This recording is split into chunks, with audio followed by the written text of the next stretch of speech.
Salut mes petits buffalos à grande bouche. Oui, je sais. Il y a un truc qui s'est passé. Quel youtubeur n'a pas teint ses cheveux en blond, quoi. Je veux dire, à un moment...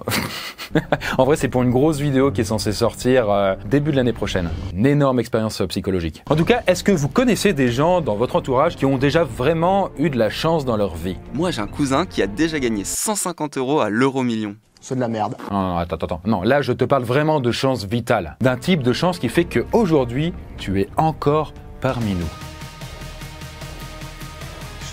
Qu'est-ce que c'est que cette merde?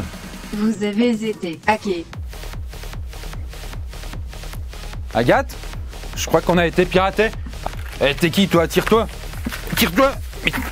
Putain. Heureusement que NordVPN est là, quoi. C'est quoi NordVPN? Eh bien, mon petit, ça tombe bien puisque c'est un service NordVPN qui va chiffrer ton activité en ligne, bloquer les virus, les trackers et d'autres publicités invasives. En plus d'être un VPN, c'est un véritable outil de cybersécurité. Donc il n'y a pas de risque lorsque vous allez télécharger des fichiers ou vous rendre sur certains sites web. J'ai entendu qu'on pouvait aussi utiliser le VPN pour se divertir, c'est vrai? Oui, bien sûr. Parce qu'en parallèle, vous allez également pouvoir changer votre position géographique pour accéder à du contenu partout dans le monde. Par exemple, vous voulez regarder une série qui n'est disponible que sur le catalogue Netflix américain, c'est possible. Vous voulez regarder un animé bien précis comme Bleach, qui n'est pour l'instant que disponible sur Disney+, au Royaume-Uni, aucun souci. Et si je suis aux États-Unis et que je veux regarder les programmes français? Oui, ça marche également dans l'autre sens, figure-toi. Si vous êtes à l'étranger et que vous voulez avoir accès à du contenu exclusif à la France. Par exemple, pendant la Coupe du Monde, si vous voulez voir les matchs de la France en passant par MyTF1, vous pouvez avec NordVPN. Et si vous êtes un joueur assidu, c'est également fait pour vous. Parce que si un jeu n'est pas disponible dans votre pays, vous pourrez changer votre emplacement virtuel et accéder aux serveurs qui ont par exemple une restriction géographique. Tu m'as convaincu, comment on fait pour y souscrire? Il y a juste à cliquer sur le lien en description. Et d'ailleurs, en ce moment, vous pouvez bénéficier, en plus d'une simple remise exclusive, de 4 mois gratuits pour tout abonnement de 2 ans. Et c'est satisfait et remboursé pendant 30 jours, évidemment. Et bien voilà, moi je pense qu'on peut reprendre cette fois-ci la vidéo et donc du coup... Voilà, merci NordVPN, on peut reprendre la vidéo. Je vais revenir sur une ancienne couleur de cheveux aussi, je pense. Les personnages dont on va parler aujourd'hui n'auraient normalement pas dû survivre à ce qui leur est arrivé. Entre une femme qui a mis sa vie en jeu pour espérer profiter d'une bonne retraite, un enfant de 3 ans perdu seul dans une forêt peuplée de pumas et d'ours, une adolescente qui a affronté les températures glaciales du Minnesota, ou même une hôtesse de l'air qui se trouvait à bord d'un avion qui a explosé. Explosion! Laissez-moi vous raconter l'histoire de ces 4 personnes qui ont échappé à une mort quasi certaine.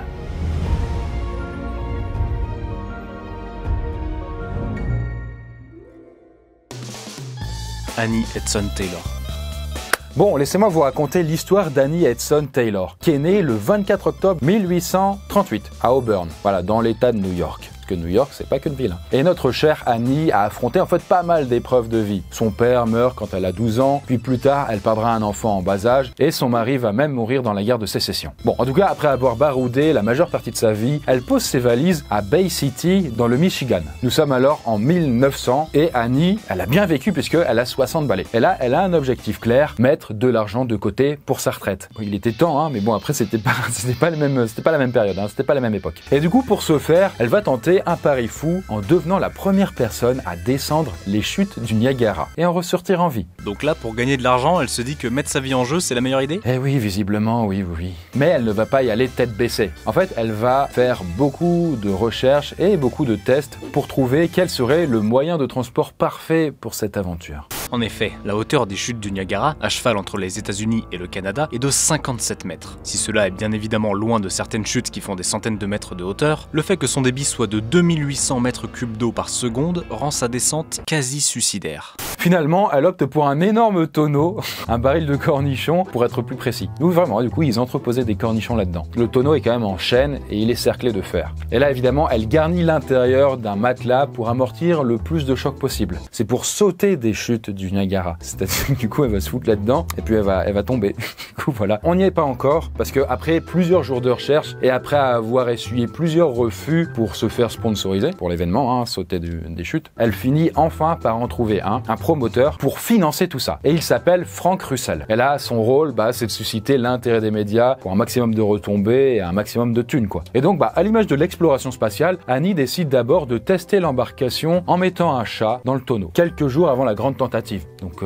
je suppose si ça tombe et le chat survit, c'est que c'est bon signe. Le félin réussit l'expérience. Parce qu'après une chute de pratiquement 60 mètres, il est récupéré sain et sauf une fois le tonneau ouvert. Et donc maintenant que l'étape de crash test est passée avec le chat, il est hors de question pour Annie de renoncer. Même si ses amis qui l'aident dans son projet un peu fou commencent à penser que c'est quand même une mission suicide. Mais que nini pour Annie. Puisque le 24 octobre 1901 est comme symbole le jour de ses 63 ans, c'est le grand jour. La voilà donc remorquée à l'aide de barques à environ 1 km en amont des chutes. Elle rentre dans son tonneau et après avoir vissé le couvercle, ses amis ont utilisé une pompe à pneus de vélo pour comprimer l'air dans le tonneau. Et après, le trou du tonneau est ensuite bouché avec un simple bouchon en liège. Et Annie est mise à la dérive près de la côte américaine, au sud de Goat Island. Vous voyez là sur la carte, c'est à peu près là. Et donc tout est en place et c'est parti pour la folle mais courte course d'Annie. Et donc à ce moment-là, tout va très vite parce qu'en quelques dizaines de secondes, elle arrive en haut des chutes et elle descend rapidement la 60aine de mètres pour disparaître dans l'écume en aval de celle-ci.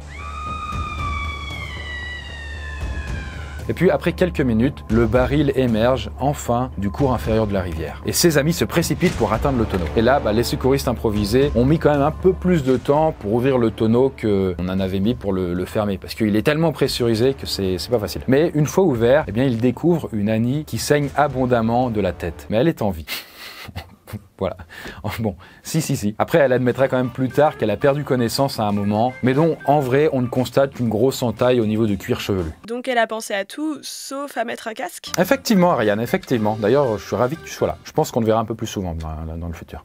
C'est fort possible, oui. Bref, et comme prévu et espéré, en plus des milliers de personnes sur place, son exploit fait le tour de la presse nationale. Annie a donc réussi son pari et pense qu'elle générera assez d'argent pour couler ses derniers jours heureux. Mais ça, c'était sans compter sur le sournois Frank Russell. Qui ça? Ah, t'as pas suivi, Frank Russell, c'est son sponsor. C'est lui qui l'a aidé à faire mousser l'événement, quoi. Et du coup, en effet, puisque ce dernier s'est tout simplement barré avec le tonneau et les importantes recettes publicitaires générées par sa prestation. Et là, comme il s'est barré en plus avec le tonneau, il s'est barré avec la preuve qu'elle a survécu. Elle a fait un peu tout ça pour rien. Mais, elle va pas se laisser faire puisqu'elle va dépenser toute la thune qui lui reste pour embaucher des détectives privés pour retrouver Frank. Mais en vain. Et du coup, en réalité, elle ne le trouvera pas et elle vivra ensuite de petits boulots dans une certaine pauvreté jusqu'à sa mort en 1921 à l'âge de 82 ans. Ses amis ont payé pour son enterrement et elle a été enterrée au cimetière de Oakwood à Niagara Falls, à même pas 10 minutes des chutes du Niagara. Bon, elle n'aura pas fait fortune comme espéré, mais elle sera en tout cas entrée dans l'histoire. Riker Webb. Bon, pour notre seconde histoire, on reste aux États-Unis, mais là on change d'époque, parce que là, effectivement, c'est très tôt, c'était juste cet été. On est le vendredi 3 juin 2022, et le jeune Riker Webb joue tranquillement dans son jardin avec son chien. Bon, là, il faut savoir qu'il habite au bord du Bull Lake, au plein milieu des montagnes du Montana. Sauf que, en fin d'après-midi, le petit Riker n'est plus dans son jardin et a visiblement disparu. Mais le nain semble avoir disparu.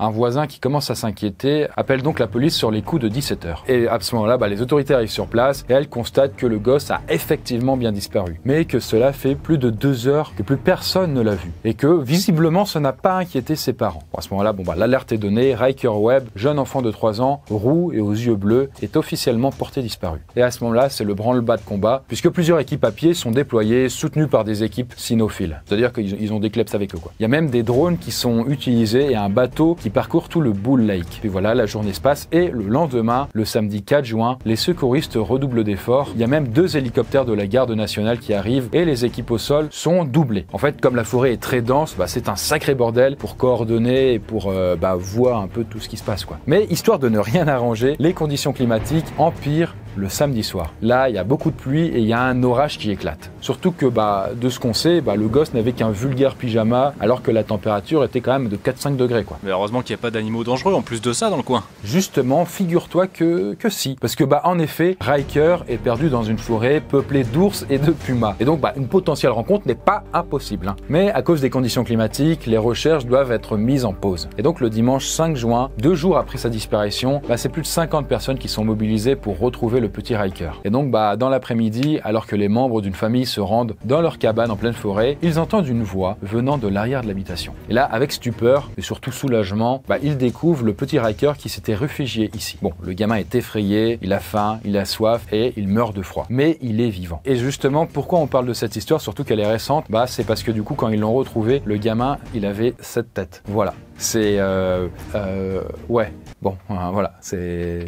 Il est vivant, quoi. Voilà, il était en état de choc et ça saute aux yeux. Mais ce n'est que quand il verra ses parents qu'il va enfin se détendre. Il est alors là transporté à l'hôpital pour un check-up complet qui nous apprendra que il est quand même en bonne santé, malgré sa tête, quoi. Et puis par la suite, il racontera au shérif qu'il avait fait une longue promenade tout seul, puis qu'il s'était senti très fatigué. Parce qu'en effet, on l'a retrouvé à 3 km de chez lui. Ce qui est quand même énorme pour un enfant de 3 ans. Je veux dire, 3 km pour lui, nous, c'est 30, quoi, quasiment.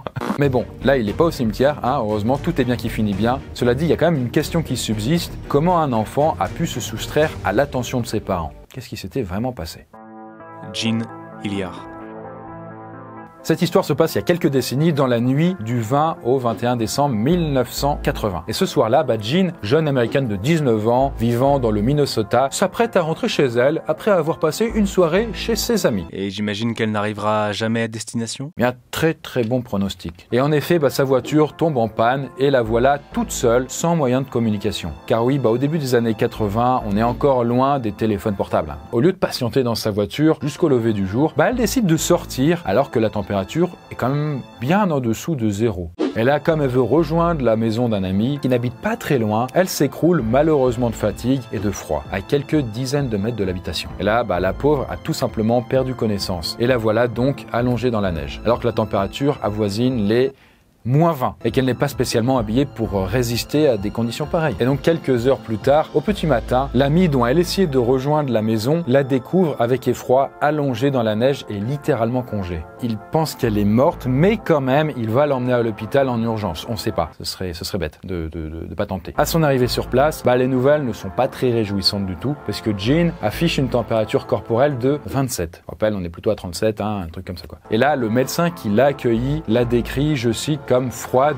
et solide comme un morceau de viande tout juste sorti du congélateur. Cependant, Jean a toujours un pouls, mais il est toujours très bas, parce que là, en effet, son cœur ne bat plus que 12 fois par minute. Pour une personne de l'âge de Jean, la bonne fréquence cardiaque est d'environ 80 battements par minute, ce qui est très loin des 12 qu'elle affiche. Bien évidemment, la fréquence cardiaque change en fonction de l'âge. Chez l'enfant, elle doit être de 110 battements par minute environ, chez l'adulte sédentaire de 80 et chez les seniors de 70. Malheureusement, il est impossible pour les médecins de la perfuser, tellement sa peau est dure. Mais bon, en tout cas, les toubibs vont opter pour de simples coussins chauffants, afin que la température remonte dans son organisme, lentement mais sûrement. Et ainsi, après plusieurs heures, Jean a des convulsions. Et là, elle reprend connaissance à la surprise générale. Par contre, elle a dû garder de sales séquelles, non? C'est assez violent comme expérience. Eh bien non, et c'est ça d'ailleurs le plus miraculeux, puisque Jean n'a eu aucune séquelle physique, n'a pas dû être amputée non plus et a tenu le coup physiquement à tous les niveaux. En tout cas, après plusieurs jours d'observation, elle a pu rentrer chez elle comme si de rien n'était. Bon, le personnel médical a eu du mal quand même à expliquer comment elle était revenue d'entre les morts. Elle n'était pas morte, mais bon,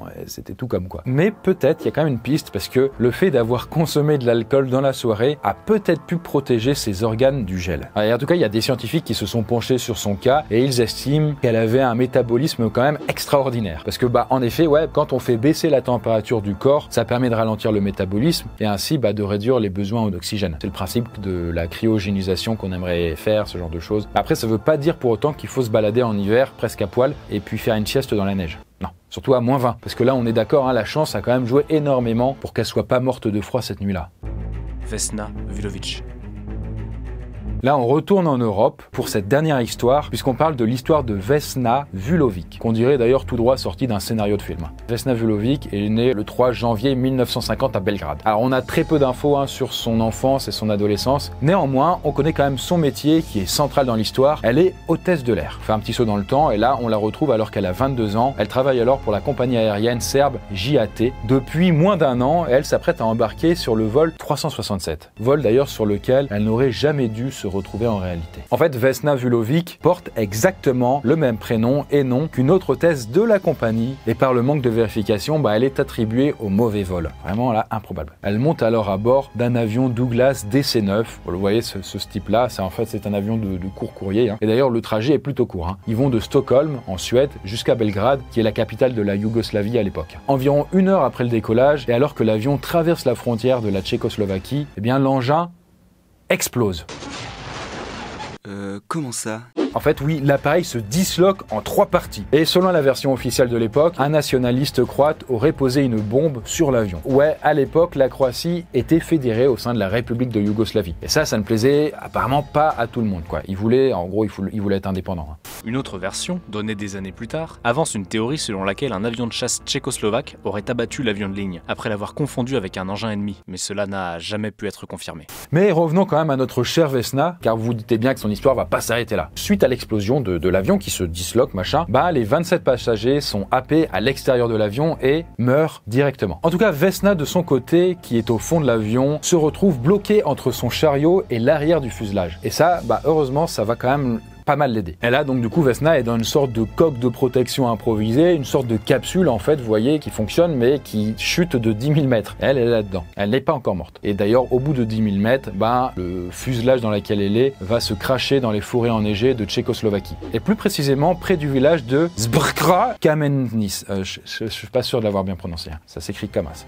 Bon, en tout cas, les secouristes retrouvent alors la carlingue de l'avion dans un état plus que catastrophique, vous imaginez bien. Mais première surprise de taille, en plus d'être vivante, Vesna est consciente. Mais c'est un miracle, non? Ouais, on pourrait quand même le qualifier comme tel. Néanmoins, il y a quand même des dégâts qui sont quand même très lourds. Elle a une fracture du crâne, elle a les 2 jambes, le bassin et plusieurs côtes cassées, des vertèbres brisées et en bonus, sa colonne vertébrale est également touchée. Elle arrive à l'hôpital et Vesna est plongée dans un coma artificiel pendant 27 jours. Et à son réveil, elle n'a plus aucun souvenir ni de l'explosion, ni du crash, ni même de son arrivée au secours sur place. Là, elle se réveille et pas de bol, elle a les jambes paralysées. Mais elle va en retrouver l'usage après rééducation. En tout cas, en tout et pour tout, elle a passé 16 mois à l'hôpital. Et lors de sa sortie, heureusement pour elle, elle n'aura plus aucune séquelle physique. Après, par contre, psychologiquement, c'est quand même super dur. Elle éprouve ce qu'on appelle la culpabilité du survivant. Elle a complètement dû être traumatisée des avions, la pauvre. Justement, figure-toi que pas du tout. Car ouais, en fait, elle va reprendre son poste d'hôtesse de l'air, mais pour une autre compagnie. Bon, cela dit, même si c'est pas forcément lié, mais en 1990,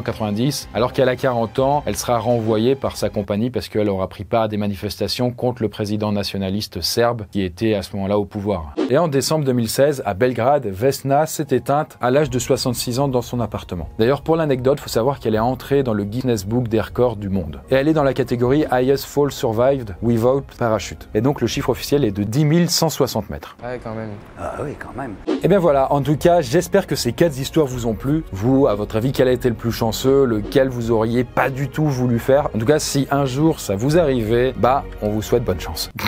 Mais attention, c'est quand même pas une raison pour partir au casse-pipe. Je vous laisse sur ces bons mots hautement spirituels et je vous dis à la prochaine vidéo. Bye.